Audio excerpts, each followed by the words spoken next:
Kim Jong-un is North Korea's third leader who is actually believed to be dead, but the news outlets cannot actually confirm this because of the highly secretive kind of lifestyle that this leader has been living and what North Korea as a country goes through. But hey, the question is Kim Jong-un dead? Rumors of the leader being in bad health started spreading when he missed major occasions like the annual military parade that he loves so much. On 24th April 2020, news outlets started reporting that Kim Jong-un was having a heart surgery and that he was not in very good health condition. News outlets started reporting that Kim Jong-un was having serious illness and it was so hard for him, he had been weak for some period. On Saturday, 25th April 2020, a wave of rumors moved around the world that the North Korean leader had passed on. But what do we know up to this point? As of this recording on 27th April, on Monday, CNN just reported that the Supreme Leader is believed actually to be alive, but this is what you need to know as of now. Breaking news as multiple media outlets are now reporting the North Korean dictator Kim Jong-un has died. The 36-year-old dictator reportedly died when a heart surgery went wrong. Because of the nature of the secret regime in North Korea, the claims of his death have been difficult to verify. It was on Monday we learned the leader was in a poor state. We know there is a family history of bad heart health, his father dying in 2011 from a heart attack.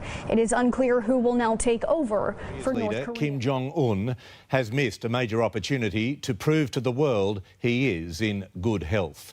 There was no sign of Kim as the secretive state marked the anniversary of the founding of the Korean People's Army.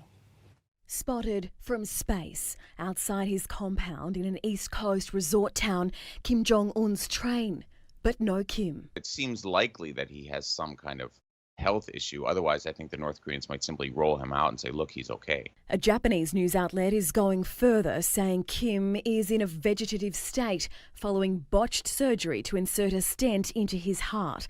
And a Hong Kong TV channel's vice director, said to be the niece of a Chinese foreign minister, is going the hardest, reporting he's dead. Earlier this week, the US president downplayed reports he was sick. I just hope he's doing fine. I mean, I've had a very good relationship with Kim Jong-un. On April 15, there were the usual flowers and tributes, a birthday celebration for the country's founder, Kim's grandfather, Kim Il-sung.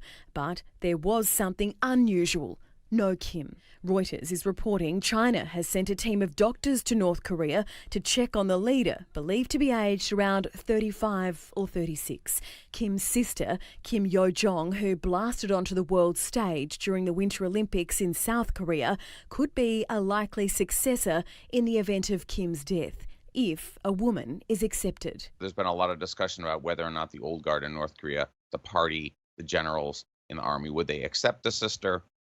But North Korean ideology requires someone from the bloodline. The hermit state's succession line, as with the health and everything else about the leader, remaining a closely guarded secret. Lizzie Pearl. Birthday celebration in North Korea's capital, Pyongyang.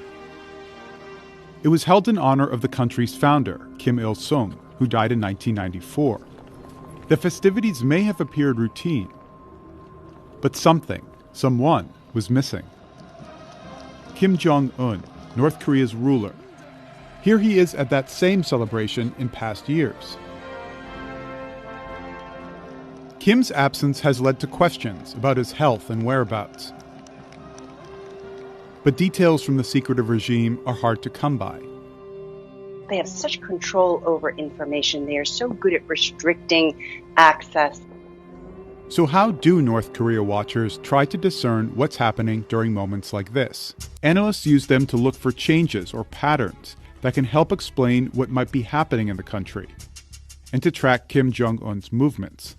Take the Central Party complex, for example, the regime's headquarters. The Central Party complex is located right next to where they have the military parades in Pyongyang. It is called North Korea's Forbidden City because you cannot go there without showing your ID. You've got to go through 4 lines of security before you go in to the actual building. But it is where all of North Korea's top officials have residences. But from above, there are ways around the secrecy. You can tell if Kim Jong-un is in the office based on the guard deployments around the buildings. It's like when the president's in the White House. You can see that there's a distinct security presence by the Secret Service. One of Kim's homes. If this appears near the hospital, it may mean he's there. We would look at vehicles parked outside of the hospital, outside of the entrance. They would, of course, be parked very orderly. It would be very clean and neat. Anywhere from 6 to 10 Mercedes-Benz sedans. And then after that, we would probably start to see what are called ACVs, armored the combat. country's north. This is where the Kims and the North Korean officials would travel and issue commands and instructions. There's a geographically isolated. There's a special district where Kim Jong-un has his panic room and has a command and control facility where he would be able to command North Korea's armed forces in the event of an invasion or in the event of an insurrection against his leadership.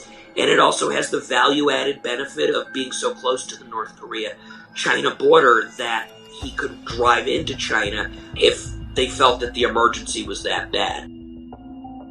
If Kim were recovering from an ailment, he might do it at this residential compound. It's where Kim's father, Kim Jong-il, made his first public appearance at a soccer game after having a stroke in 2008. It is located about 20 to 30 minutes from central Pyongyang, so that would allow him to recover in privacy and quietly. But if he needed to go to Pyongyang to exercise his authority. And so I have seen in the past that North Korea uses that satellite imagery to conceal what they're doing and to deflect what they're doing. Sometimes when he's gone abroad, they will put the guard deployments up there to make it look like he's in there and he's not in there. Another area North Korea watchers look to for clues about the regime is state-run news outlets. Today, tomorrow, within a few days, what we will see are very long editorials or very long essays published in North Korea's newspapers, which will talk about the virtues of Kim family leadership. They won't refer directly to Kim Jong-un necessarily, but they will talk about virtues and trace those virtues back to all 3 of the Kims. The presence or absence of the ruler during major media spectacles may also be a worrying sign. Like in 2008, when Kim Jong-un's father and then leader was due at a major military parade to celebrate the country's founding. We're expecting then leader Kim Jong-il to come out and wave, salute the troops. So it was my first day of work. I was watching this, and lo and behold, as the camera scanned to the viewing platform, he wasn't there.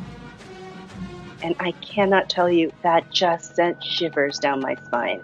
We finally got intel sources in Washington, D.C. to confirm that they believed that Kim Jong-il had suffered a stroke several weeks earlier in August and was in a coma.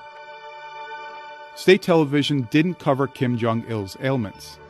All they showed on state TV was old documentary footage, but no new images of him moving for months.